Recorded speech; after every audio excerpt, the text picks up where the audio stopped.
முதல்வர்கள் மாநாட்டில் முதல்வர் விஜய் பேசியது குறித்தான விவரம் வெளியாகி இருக்கிறது. அதில் உச்சநீதிமன்ற தீர்ப்புகளும் தீர்ப்பாயங்களின் தீர்ப்புகளும் முறையாக நடைமுறைப்படுத்த வேண்டும் என்று முதல்வர் விஜய் வலியுறுத்தி இருப்பதாக தெரிவிக்கப்பட்டிருக்கிறது. அதேபோல் மாநிலங்களின் உரிமைகள் பாதுகாக்கப்பட வேண்டும் என்றும் முதலமைச்சர் விஜய் வலியுறுத்தியதாக விவரங்கள் வெளியாகி இருக்கிறது. அது தொடர்பான அண்மை செய்தியை பார்த்து கொண்டிருக்கிறோம். நீர்பிடிப்பு மாநிலங்களின் சட்டப்பூர்வ உரிமைகளும் நதிநீர் ஓட்டத்தை நம்பியுள்ள மக்களின் வாழ்வாதாரமும் பாதுகாக்கப்பட வேண்டும் என்று உச்சநீதிமன்றம் தீர்ப்பாயங்களின் தீர்ப்புகள் முழுமையாக நடைமுறைப்படுத்தப்பட வேண்டும் என்றும் முதல்வர் விஜய் வலியுறுத்தியதாக தகவல் வெளியாகி இருக்கிறது. அண்மை செய்தியாக பார்த்து கொண்டிருக்கிறோம். தென்மண்டல முதல்வர்கள் மாநாட்டில் முதலமைச்சர் விஜய் பேசியது குறித்தான தகவல் வெளியாகி இருக்கிறது. அதனை அண்மை செய்தியாக பார்த்து கொண்டிருக்கிறோம். தென்மண்டல முதல்வர்கள் மாநாட்டில் முதலமைச்சர் விஜய் பேசியது குறித்தான விவரங்கள் வெளியாகி இருக்கிறது. அதனை தற்போது நாம் அண்மை செய்தியாக பார்த்து கொண்டிருக்கிறோம். உச்சநீதிமன்ற தீர்ப்புகளும் தீர்ப்பாயங்களின் தீர்ப்புகளும் முறையாக நடைமுறைப்படுத்தப்பட வேண்டும் என்று முதலமைச்சர் விஜய் வலியுறுத்தியதாக தகவல் வெளியாகி இருக்கிறது. அதேபோல் மாநிலங்களின் உரிமைகள் முறையாக நடைமுறைப்படுத்தப்பட வேண்டும் என்றும் முதலமைச்சர் விஜய் வலியுறுத்தியதாக தகவல் வெளியாகி இருக்கிறது. இது தொடர்பான கூடுதல் விவரங்களை எமது செய்தியாளர் நந்தினி வழங்க கேட்கலாம். வணக்கம் நந்தினி. மாநாட்டில் முதலமைச்சர் விஜய் பேசியது தொடர்பான விவரங்கள் தற்போது வெளியாகி இருக்கிறது. என்னென்ன விவரங்களுக்கு முதலமைச்சர் விஜய் அழுத்தம் கொடுத்திருக்கிறார்? விவரங்கள். வணக்கம். முதலமைச்சர்கள் மாநாடு சென்னை கோவளத்தில் நடைபெற்று வருகிறது. மத்திய உள்துறை அமைச்சர் அமித்ஷா தலைமையில் இந்த மாநாடு நடைபெற்றிருக்கக்கூடிய நிலையில் தமிழ்நாடு முதலமைச்சர் அங்கு உரையாற்றியிருக்கிறார். அந்த உரையில் மாமல்லபுரம் எனும் பழமையான துறைமுக நகரத்திற்கு அனைவரையும் வரவேற்பதாகவும் அரசியலமைப்பின் நிலையான தொலைநோக்கு பார்வையை மீண்டும் உறுதிப்படுத்தும் வகையில் 31வது தெற்கு மண்டல குழு கூட்டத்திற்காக அனைவரும் இங்கு கூடியிருப்பதாகவும் முதலமைச்சர் குறிப்பிட்டிருக்கிறார். தென் மாநிலங்கள் அனைத்தும் இணைந்து இந்தியாவின் மொத்த உள்நாட்டு உற்பத்தியில் 30%க்கும் அதிகமான பங்களிப்பை வழங்குவதாக குறிப்பிட்டுள்ள முதலமைச்சர், இதன் மூலம் நமது பிராந்தியத்தின் தேசிய பொருளாதாரத்தில் முக்கிய உந்து சக்திகளில் ஒன்றாக திகழ்வதாகவும் உற்பத்தி, ஏற்றுமதி, சேவை மற்றும் புத்தாக்கம் ஆகிய துறைகளில் நாடு முழுவதிலும் முன்னணியில் உள்ளோம் எனவும் தெரிவித்திருக்கிறார். பொதுவான சவால்களை எதிர்கொள்வதன் மூலமும் கூட்டு வலிமையை சரியாக பயன்படுத்துவதன் மூலமும் வளர்ச்சி மற்றும் செழிப்புக்கான இன்னும் சிறந்த வாய்ப்புகளை உருவாக்க முடியும் என குறிப்பிட்டுள்ள அவர், இது தென்னிந்தியாவிற்கு மட்டுமல்ல ஒட்டுமொத்த இந்தியாவிற்கும் பயனளிப்பதாக அமையும் எனவும் தமிழ்நாடு முதலமைச்சர் தெரிவித்திருக்கிறார். அவ்வாறு செய்வதன் மூலம் வளர்ந்த இந்தியாவை உருவாக்கும் நமது கூட்டு தேசிய லட்சியத்திற்கு குறிப்பிடத்தக்க பங்களிப்பை அளிப்பதாக குறிப்பிட்டுள்ள அவர், அந்த உணர்வுடனேயே இந்த குழுவின் முன் சில முன்னுரிமைகளை தான் வைப்பதாகவும் தெரிவித்திருக்கிறார்.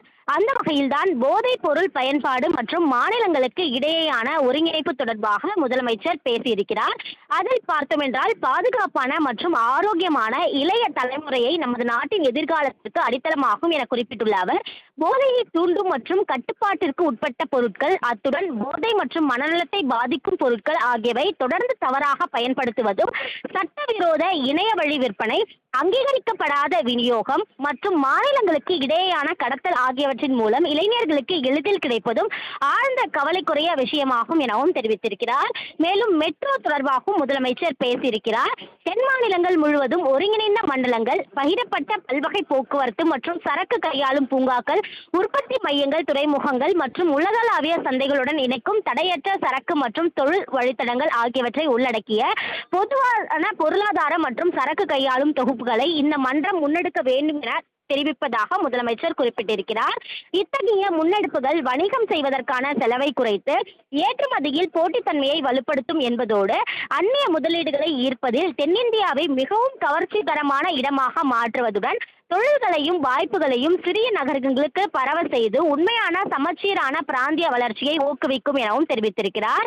இதற்கு ஒரு உடனடி உதாரணம் கண்முன்னே இருப்பதாக குறிப்பிட்டுள்ள அவர், கர்நாடகாவின் பொம்மச்சந்திராவில் இருந்து தமிழ்நாட்டின் ஒசூர் வரை பெங்களூரு மெட்ரோவை விரிவுபடுத்தும் திட்டம் தென்னிந்தியாவின் மிக முக்கியமான மாநிலங்களுக்கு இடையேயான மெட்ரோ இணைப்புகளில் ஒன்றாக அமையும் என குறிப்பிட்டுள்ள அவர், இது பெங்களூருவின் எலக்ட்ரானிக் சிட்டி பகுதியை வேகமாக வளர்ந்து வரும் தொழில் மையமாக ஒசூருடன் இணைப்பதோடு இரு மாநிலங்களின் பணியாளர்கள் மற்றும் பொருளாதாரங்களையும் ஒருங்கிணைக்கும் என்றும், மாநில எல்லைகளை கடந்து கூட்டு முயற்சியால் உருவாக்கப்படும் உட்கட்டமைப்பு எத்தகைய சாதனைகளை நிகழ்த்த முடியும் என்பதற்கு சிறந்த உதாரணமாக திகழும் இத்திட்டத்தை முன்னெடுக்கப்பட வேண்டும் என வலியுறுத்துவதாகவும் தமிழ்நாடு முதலமைச்சர் தெரிவித்திருக்கிறார். அந்த வகையில்தான் பல்வேறு முன்னெடுப்புகள் தொடர்பாக தமிழ்நாடு முதலமைச்சர் பேசியிருக்கிறார்.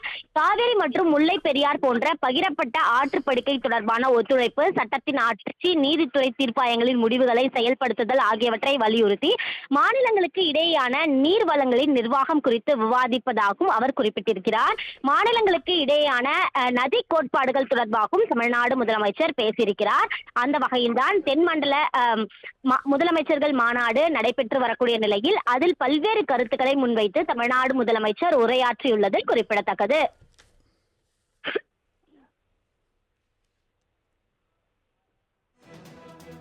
விவரங்களுக்கு நன்றி நந்தினி.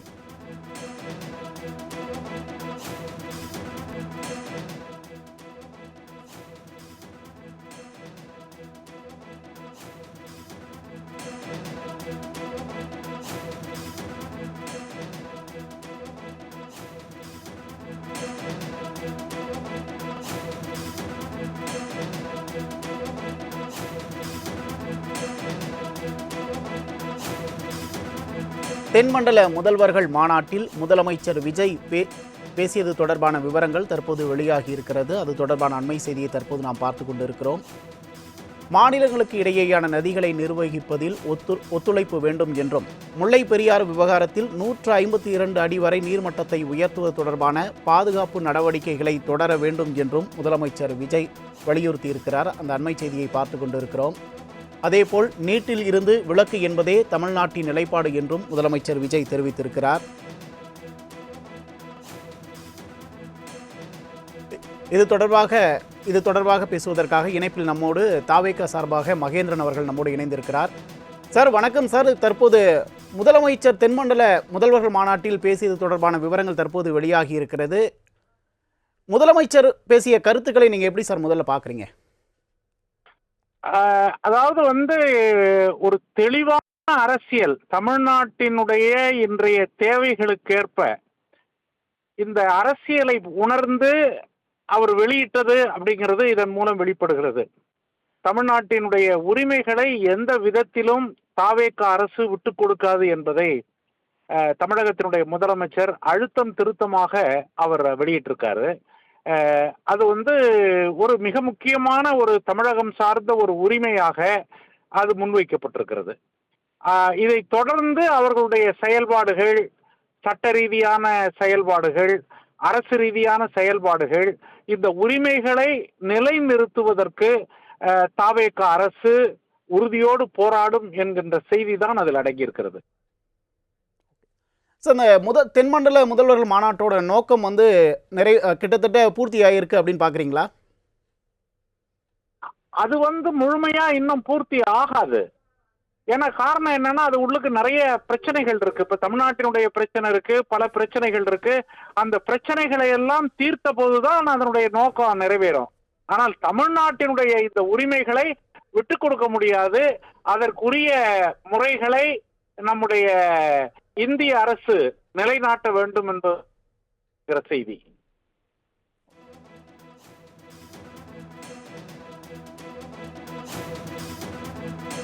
இணைப்பில் இணைந்ததற்கு நன்றி சார். நன்றி, வணக்கம். தென்மண்டல முதல்வர்கள் மாநாட்டில் முதலமைச்சர் விஜய் பேசியது தொடர்பான விவரங்கள் தற்போது வெளியாகி இருக்கிறது. அதில் முதலமைச்சர் விஜய் அவர்கள் பல்வேறு விவகாரங்கள் தொடர்பாக அழுத்தம் கொடுத்திருக்கிறார். முல்லை பெரியாறு அணையில் 152 அடி வரை நீரை உயர்த்துவது தொடர்பாகவும் முதலமைச்சர் விஜய் அவர்கள் பேசியிருக்கிறார். அதேபோல் ஓசூர் மெட்ரோ திட்டத்தை விரைவுபடுத்த வேண்டும் என்றும், தொகுதி மறுவரையறையில் சட்டப்பூர்வ உறுதியை வழங்க வேண்டும் என்றும் முதலமைச்சர் விஜய் அவர்கள் தெரிவித்திருக்கிறார். அந்த அண்மை செய்தியை தான் தற்போது நாம் பார்த்து கொண்டிருக்கிறோம்.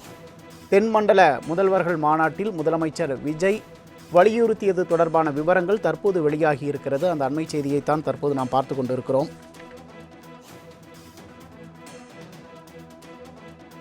முல்லை பெரியாறு விவகாரத்தில் 152 அடி வரை நீரை உயர்த்துவது தொடர்பாகவும், கருத்து வேறுபாடுகள் இருக்கும் இடங்களில் உரையாடல், பரஸ்பர மரியாதை மற்றும் சட்டத்தின் ஆட்சி மூலம் அவற்றை தீர்ப்போம் என்றும் முதலமைச்சர் விஜய் வலியுறுத்தியிருக்கிறார்.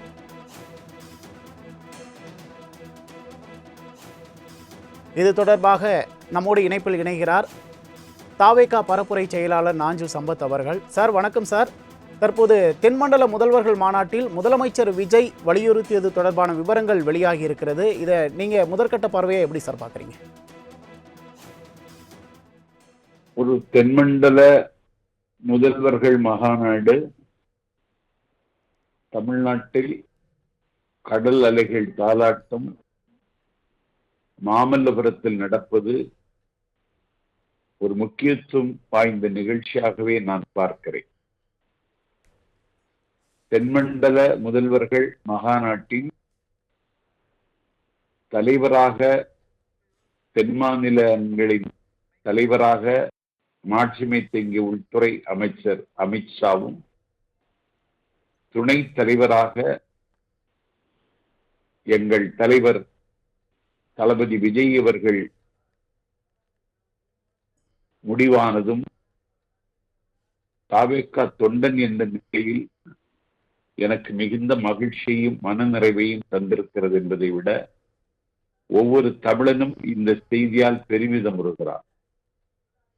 எந்த தென் மாநில முதலமைச்சரும் எட்ட முடியாத உயரத்தை இன்னைக்கு தமிழக வெற்றி கழக அரசின் முதல்வர் தளபதி விஜய் அவர்கள் எட்டியிருக்கிறார் என்பதை அறிகிற பொழுது மகிழ்ச்சி இன்னும் இரட்டிப்பாகிறது.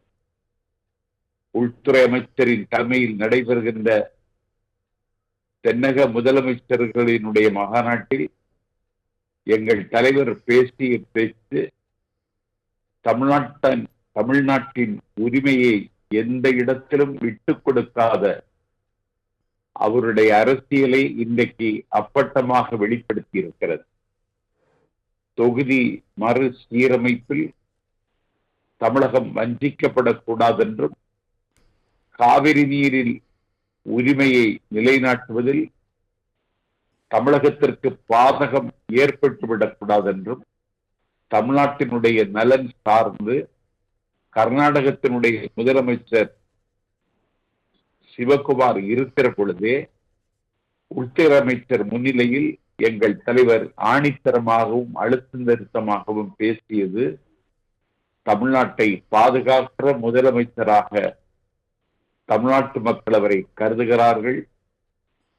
ஆகவே தென்மண்டல முதலமைச்சர் மகாநாடு கர்நாடகத்திற்கும் தமிழ்நாட்டுக்கும் இருக்கிற அந்த பிணக்கை முடிவுக்கு கொண்டு வரும், நெருக்கத்தை அதிகரிக்கும், காவிரி நீர் தமிழ்நாட்டுக்கு திறந்து விடப்படுவதற்கான ஒரு வாசலை இந்த பேச்சின் மூலம் எங்கள் தலைவர் திறந்து வைத்திருக்கிறார் என்று நான் கருதுகிறேன். சார், தமிழகத்தோட உரிமையை பாதுகாக்கும் விதமாக தான் முதலமைச்சர் பேசியிருக்காரு அப்படின்னு தான் நீங்க பாக்குறீங்களா? ஆமா ஆமா, அதான் என்னென்ன விவரங்களை பட்டியலிட்டு இருக்காருன்னு கொஞ்சம் தெளிவா கூற முடியுங்களா? இல்ல, நான் இன்னும் பார்க்கல, நான் டிராவல்ல இருக்கேன். ஓகே ஓகே ஓகே சார், இணைப்பில் வந்ததற்கு மிக்க நன்றி சார். தென்மண்டல முதல்வர்கள் மாநாட்டில் முதல்வர் விஜய் பேசியது தொடர்பான விவரங்கள் தற்போது வெளியாகி இருக்கிறது. அந்த அண்மை செய்தியை தான் நாம் பார்த்து கொண்டு இருக்கிறோம். காவிரியில் உச்சநீதிமன்ற தீர்ப்புகளும் தீர்ப்பாய தீர்ப்புகளும் முறையாக நடைமுறைப்படுத்தப்பட வேண்டும் என்று முதலமைச்சர் விஜய் வலியுறுத்தியிருக்கிறார். அதேபோல் மக்கள் தொகையை கட்டுப்படுத்தியதற்காக தொகுதி மறுவரையறை விவகாரத்தில் சட்டப்பூர்வ உறுதியை மத்திய அரசு வழங்க வேண்டும் என்றும் முதலமைச்சர் விஜய் வலியுறுத்தியிருக்கிறார். அதேபோல் முல்லை பெரியாறு அணை விவகாரத்தில் நீர்மட்டத்தை 152 அடியாக உயர்த்துவது தொடர்பாகவும், ஹோசூர் மெட்ரோ திட்டத்தை விரைவுபடுத்த வேண்டும் என்பது தொடர்பாகவும் முதலமைச்சர் விஜய் வலியுறுத்தியிருக்கிறார். அந்த அண்மை செய்தியை தான் தற்போது நாம் பார்த்து கொண்டிருக்கிறோம். அதேபோல் நீட்டிலிருந்து விலக்கு என்பதே தமிழ்நாட்டின் நிலைப்பாடு என்று முதலமைச்சர் விஜய் வலியுறுத்தியிருக்கிறார். அந்த அண்மை செய்திகளை தற்போது நாம் திரையில் பார்த்து வருகிறோம். தென்மண்டல முதல்வர்கள் மாநாட்டில் முதலமைச்சர் விஜய் பேசியது தொடர்பான விவரங்கள் தற்போது வெளியாகி இருக்கிறது. அதைத்தான் தற்போது நாம் அண்மை செய்தியாக பார்த்து கொண்டிருக்கிறோம். காவிரியில் உச்சநீதிமன்ற தீர்ப்புகளும் தீர்ப்பாயங்களின் தீர்ப்புகளும் முறையாக நடைமுறைப்படுத்தப்பட வேண்டும் என்று முதலமைச்சர் விஜய் வலியுறுத்தியிருக்கிறார். அதேபோல் தொகுதி மறுவரையறை விவகாரத்தில் சட்டப்பூர்வ உறுதியை வழங்க வேண்டும் என்றும் முதலமைச்சர் விஜய் வலியுறுத்தியிருக்கிறார். அந்த அண்மை செய்திகளை பார்த்து கொண்டிருக்கிறோம். நீட் விலக்கு என்பதே எங்கள் நிலைப்பாடு என்றும், அதேபோல் நிதி பகிர்வை பொறுத்தவரை கவனத்தில் கொள்ள வேண்டும் என்றும் முதலமைச்சர் விஜய் வலியுறுத்தியிருக்கிறார். தென் மாநிலங்களுக்கு சிறப்பு சலுகை வேண்டாம் என்றும், சட்டத்தின்படி முறையான அணுகுமுறையை வழங்க வேண்டும் என்றும் முதலமைச்சர் விஜய் வலியுறுத்தியிருக்கிறார். ஓசூர் மெட்ரோ இணைப்பை விரைவுபடுத்த வேண்டும் என்றும் முதல்வர் விஜய் தென்மண்டல முதல்வர்கள் மாநாட்டில் வலியுறுத்தியிருக்கிறார். மக்கள் தொகை கட்டுப்பாட்டில் வெற்றி பெற்றதற்காக எந்த மாநிலத்தின் நாடாளுமன்ற பிரதிநிதித்துவ சதவீதமும் குறையக்கூடாது என்றும் தெரிவித்திருக்கிறார். தென்மண்டல முதல்வர்கள் மாநாட்டில் முதலமைச்சர் விஜய் பேசியது தொடர்பான விவரங்கள் தற்போது வெளியாகி இருக்கிறது. தொகுதி மறுவரையறை விவகாரத்தில் தெளிவான சட்டப்பூர்வ உறுதியை மத்திய அரசு வழங்க வேண்டும் என்று முதலமைச்சர் விஜய் வலியுறுத்தியிருக்கிறார். அதேபோல் காவிரி விவகாரத்தில் உச்சநீதிமன்ற தீர்ப்புகளும் தீர்ப்பாயங்களின் தீர்ப்புகளும் முறையாக நடைமுறைப்படுத்தப்பட வேண்டும் என்றும், தொகுதி மறுவரையறை விவகாரத்தில் சட்டப்பூர்வ உறுதியை மத்திய அரசு வழங்க வேண்டும் என்றும், நீட் விலக்கு என்பதே எங்கள் நிலைப்பாடு என்று முதலமைச்சர் விஜய் வலியுறுத்தியிருப்பதாக தற்போது தகவல் வெளியாகியிருக்கிறது. அந்த அண்மை செய்தியை பார்த்து கொண்டிருக்கிறோம்.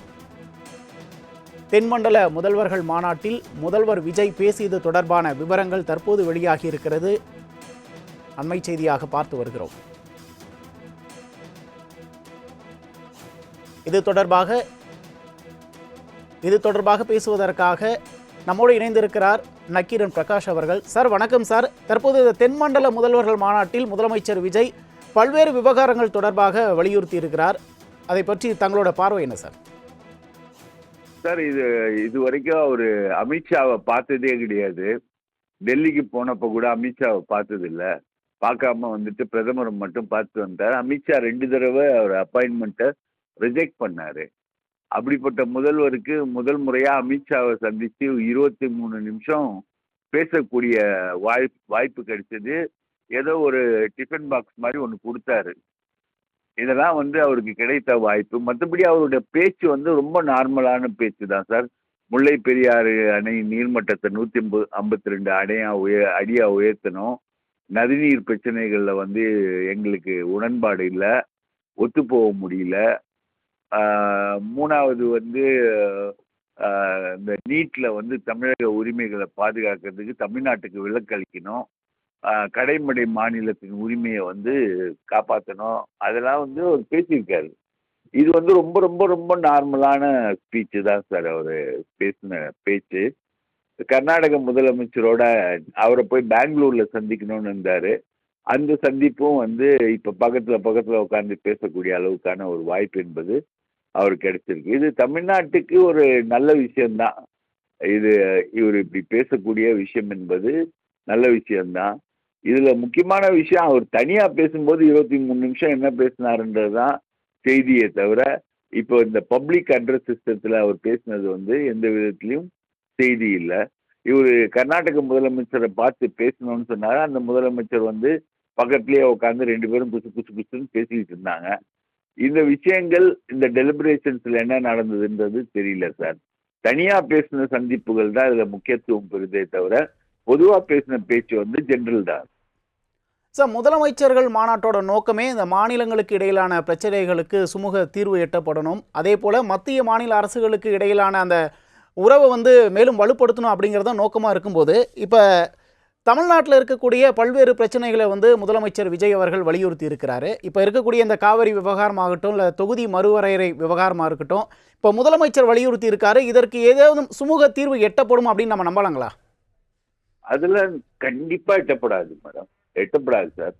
காவிரி நதிநீர் ஆணையம் சொன்னதை தான் சொன்னதை கர்நாடகா ஏற்றுக்கவே இல்லை.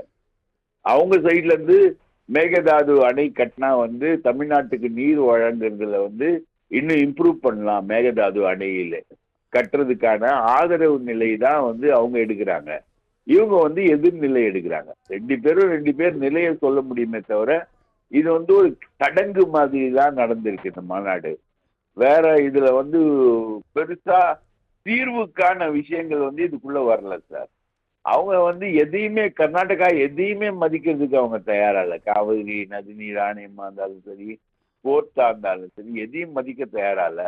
கோர்ட்டு ஏற்கனவே சொல்லிடுச்சு மேகதாது அணையை கட்ட முடியாதுன்னு சொல்லிடுச்சு. அவங்க அந்த கட்டுற முயற்சிகள்ல அவங்க தொடர்ச்சியா ஈடுபட்டுக்கிட்டு தான் சார் இருக்காங்க. அதனால இந்த மாநாடுகள்லாம் ஒண்ணுமே இல்லை, வேஸ்ட். அதனாலதான் ரங்கசாமி புறக்கணிச்சிட்டார். அந்த மாநாட்டை முழுக்கவே அவர் புறக்கணிச்சிட்டார். ஓகே சார், இணைப்பில் இணைந்தமைக்கு மிக்க நன்றி சார்.